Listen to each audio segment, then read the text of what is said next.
Minecraft के विशालकाय दुनिया के कोने में नेदर पोर्टल से स्टीव और एलेक्स बाहर आते हैं। वो लोग बहुत ज्यादा दुखी थे क्योंकि उन्होंने अपना एक दोस्त खो दिया था। वो गांव और शहरों के शोरगुल से दूर एकांत में रहना चाहते थे और इसलिए उन्होंने एक शांत इलाके में अपना एक घर बनाया। कुछ दिन बीते और एलेक्स ने ये नोटिस किया कि स्टीव कुछ खोया खोया सा रहता है। उसे आज भी ऐसा लगता है कि एरिक के मौत की जिम्मेदार वो है, लेकिन ऐसा नहीं था। उसके ध्यान को बस किसी दूसरी जगह शिफ्ट करना था और इसलिए एलेक्स एक प्यारी सी कैट लेकर आती है जिसे देखकर स्टीव काफी खुश होता है। वो कैट सच में काफी ज्यादा क्यूट थी और इसलिए उन्होंने उसका नाम रखा किटी। लेकिन वो एक नंबर की आलसी बिल्ली थी, पूरा दिन बस सोए रहती और इसलिए उन्होंने उसे ट्रेन करना भी स्टार्ट कर दिया। ऐसे ही दिन बीता और कुछ हफ्तों बाद एक सुहानी सुबह जब स्टीव फार्मिंग कर रहा था और एलेक्स जंगलों से लकड़ियां काट रही थी, तभी स्टीव को एक हलचल महसूस होती है। उसे ऐसा लगता है कि एक बड़ी सेना उसके करीब आ रही है और वो और कोई नहीं, विदर स्केलेटन्स थे जिनकी संख्या देख स्टीव की धड़कनें बढ़ गई। धक धक धक धक धक धक। इतने सारे विदर स्केलेटन्स को देख किटी उल्टे पैर जंगलों में भाग जाती है। स्टीव आगे बढ़ता है लेकिन उससे तुरंत ही विदर स्केलेटन्स घेर लेते हैं। क्या चाहिए तुम्हें? क्यों आए हो यहाँ? विदर स्केलेटन्स ने स्टीव के सवालों का कोई जवाब नहीं दिया तो स्टीव ने अपना तरकीब अपनाया, उन्हें मुक्का मारा। इस बेवकूफी के बाद होना क्या था? विदर स्केलेटन्स कोई पोर्शन फेंकते हैं जिसके कारण से चारों तरफ स्मोक फैल जाता है और कुछ भी दिखाई नहीं देता। जब स्मोक हटता है तब तक स्टीव बेहोश हो चुका था और विदर स्केलेटन्स उसे घसीटते हुए ले जाते हैं।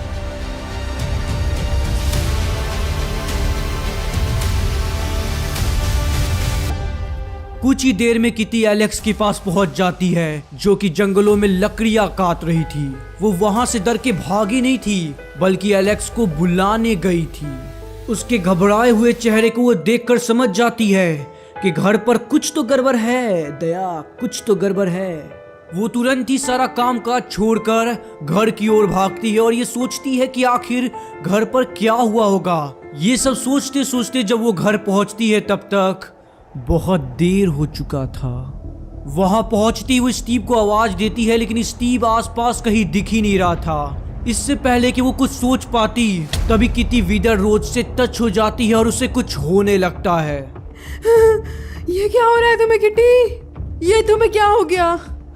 विदर रोज ये यहाँ कैसे?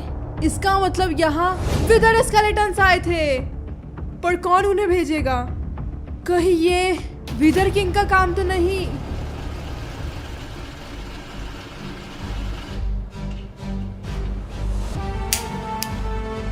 स्टीव, तुमने मेरा सब कुछ बर्बाद कर दिया। अभी बारी तुम्हारी है। नेदर वॉर के बाद से विदर किंग ने अपना सब कुछ खो दिया। उसके सारे के सारे लोग मारे जा चुके थे और विदर के आसपास न होने के कारण उसकी विदर एनर्जी कम होने लगती है, जिसकी वजह से वो विदर स्केलेटन्स को समन तक नहीं कर पाता। उसकी जिंदगी में अब कुछ नहीं बचा था और इसका जिम्मेदार वो स्टीव को मानता। वो बदले की आग में बुरी तरह जल रहा था और इसके लिए वो ओवरवर्ल्ड में जाना चाहता ताकि वो स्टीव से अपना बदला ले सके।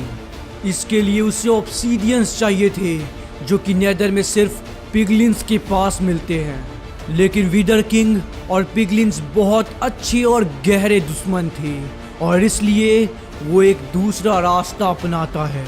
नेदर की गहराइयों में माइन करके वो एक प्रीशियस स्टोन को कलेक्ट करता है जिससे वो अपनी पहचान छुपाकर नेदर के ब्लैक मार्केट में बेच देता है, जहां से उसे 2 ऑब्सीडियंस मिल जाते हैं। उसे पाकर वो अपने विशालकाय लेकिन वीराना हो चुके कासल के पीछे जाता है जहां एक रूइंड पोर्टल था।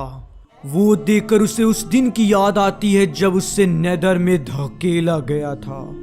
और वो भोलू से मिला, लेकिन नियति से कौन जीत पाया है आज तक। वो हंसता खेलता चेहरा उसके सामने ही शांत हो गया। तभी उसे ख्याल आता है कि स्टीव कभी उससे लड़ना ही नहीं चाहता था, लेकिन वो खुद ही था जिसने स्टीव को अपना दुश्मन माना। ये सब सोचते सोचते वो पोर्टल को ऑन करता है, तभी उसमें से एलेक्स बाहर आती है। उसे अचानक देख बिना कुछ सोचे विदर किंग टूट पड़ता है और एक लड़ाई की शुरुआत होती है। एक्चुअली एलेक्स को लगता है कि स्टीव को किडनैप करवाने में विदर किंग का हाथ है, इसलिए वो एक पोर्टल बनाती है, लेकिन वो पोर्टल विदर किंग के पोर्टल से कनेक्ट हो जाता है और वो यहाँ आ जाती है। विदर एनर्जी कमजोर होने के कारण एरिक को चक्कर आता है और उसका फायदा उठाकर एलेक्स उसके गर्दन पर तलवार रख देती है। क्यों? आखिर तुमने स्टीव को क्यों किडनैप करवाया? मुझे नहीं मालूम तुम क्या कहना चाहती हो। ज्यादा भोली मत बनो। तुमने विदर स्केलेटन्स को भिजवाकर स्टीव को किडनैप करवाया है। अरे ये सब चिंदी चीजें मैं नहीं करता। मुझे अगर उससे बदला लेना होता ना तो मैं खुद ही जाके उसको मार डालता। तो तुमने विदर स्केलेटन्स नहीं भेजे? नहीं, स्टीव को क्या हुआ है? वो उसे सारी बात बताती है और ये बातें सुनकर एरिक डर जाता है, क्योंकि स्टीव को विदर स्केलेटन्स ने किडनैप किया था, जबकि वो तो उन्हें समन ही नहीं कर पा रहा। इसका मतलब कि इन सब के पीछे कोई और है जो कि विदर किंग बनना चाहता है, और इसका पता लगाने के लिए वो एलेक्स की मदद करने को तैयार हो जाता है।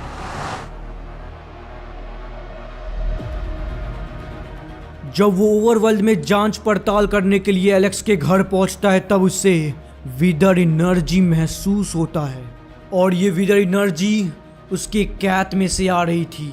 अरे कुछ करो, मेरे किटी को ठीक कर दो। ये ग्रीन विदर? मैं समझ गया इन सब के पीछे किसका हाथ है। गामा।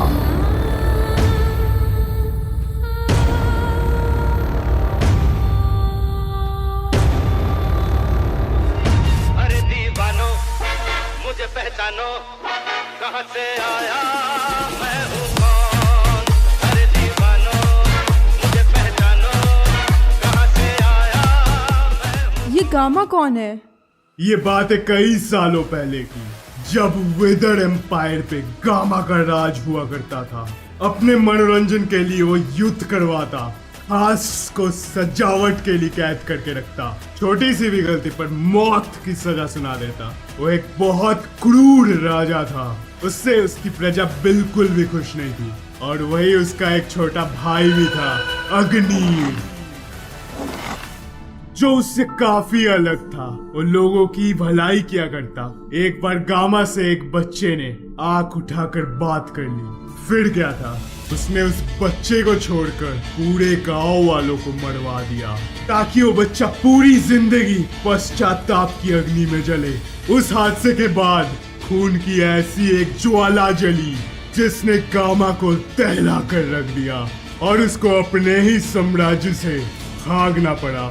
लेकिन तुम्हें क्यों लगता है कि इसमें गामा का हाथ है? इस बिल्ली की आंखें देखो गौर से। ये ग्रीन विदर एनर्जी है जो सिर्फ गामा के पास था। गामा वापस आ चुका है और वो बनना चाहता है विदर किंग।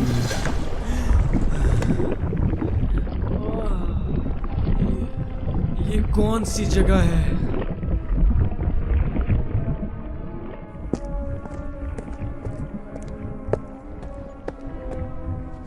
स्टीव स्टीव स्टीव, उम्मीद करता हूं तुम्हें आते समय कोई तकलीफ नहीं हुई होगी। कौन हो तुम? ये सब जान के तुम करोगे क्या?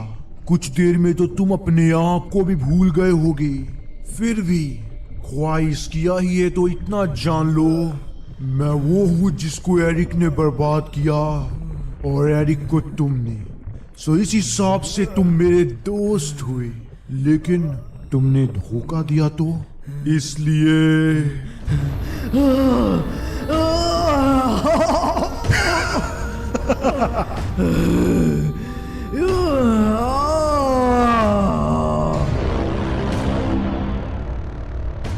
दुनिया में स्वागत है विदर स्टीव। जिसने एरिक को हराया वो अब मेरा हथियार है। अब गामा मारेगा।